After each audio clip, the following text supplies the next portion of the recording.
Welcome back sa aking YouTube channel mga trops. Kung bago ka pa lang, please click the subscribe button at notification bell para lagi kang updated sa boxing news. Current WBC lightweight champion Shakur Stevenson nag-angas sa anak ng Boxing Hall of Famer Ricky Hatton na si Campbell Hatton.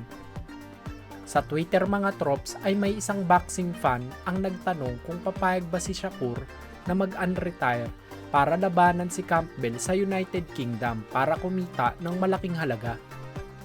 Sumagot si Shakur na bubugbugin niya lang ito hanggang ang mismong tatay na ni Campbell na si Ricky ang maghagis ng puting tuwalya para ihinto ang laban. Sumagot naman ang boxing fan na tatakbo lang daw si Shakur kapag nakatapat si Campbell, ngunit sinabi naman ni Shakur na hindi na niya kailangan umatras pa.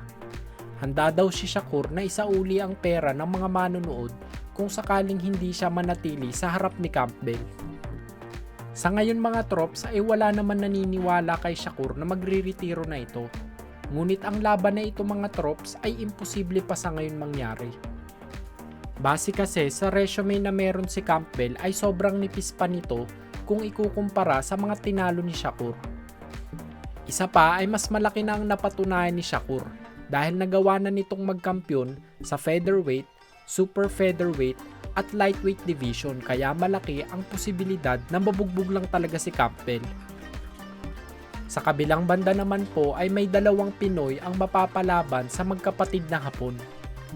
Dadayuhin na naman nga po ng ating mga kababayang Pinoy ang bansang Japan para subukang magpasiklab. World title ang nakataya sa laban mga trops at gaganapin sa March 31, Nagoya, Japan. Lalabanan ni former WBO champion Melvin Jerusalem ang may hawak ng WBC minimum weight title na si Yudai Shigeoka. Habang ang IBF minimum weight top 9 contender naman na si RR Andales ay lalabanan ang IBF champion na si Ginjiro Shigeoka. Si Jerusalem ay may kargadang 21 wins, 3 losses at 12 knockouts. Habang ang makakalaban naman niya na si Yudai ay may kargadang 8 wins, 0 loss at may 5 knockouts. Ang isa naman nating kababayan na si Andales ay may kargadang 14 wins, 2 losses, 3 draw at 6 knockouts. Habang ang makakalaban naman niya na si Ginjiro ay may 10 wins, 0 loss at 8 knockouts. Sa kasalukuyan mga trops ay wala ng Pinoy ang may hawak ng World Title Championship belt sa boxing. At unti-unti na nga pong dinodomina ng bansang Japan ang Asia sa larangan na matagal nating pinagharian. Sa tingin nyo mga trops, si Jerusalem at Andales na ba ang mga bagong Pinoy na makakasalba sa Philippine boxing? Comment nyo lang ang sagot nyo sa baba. Kung nagustuhan nyo ang balita na iyon mga trops, bigyan nyo naman ako ng isang suntok sa like button dyan. Shoutout muna tayo sa mga pogi nating mga trops.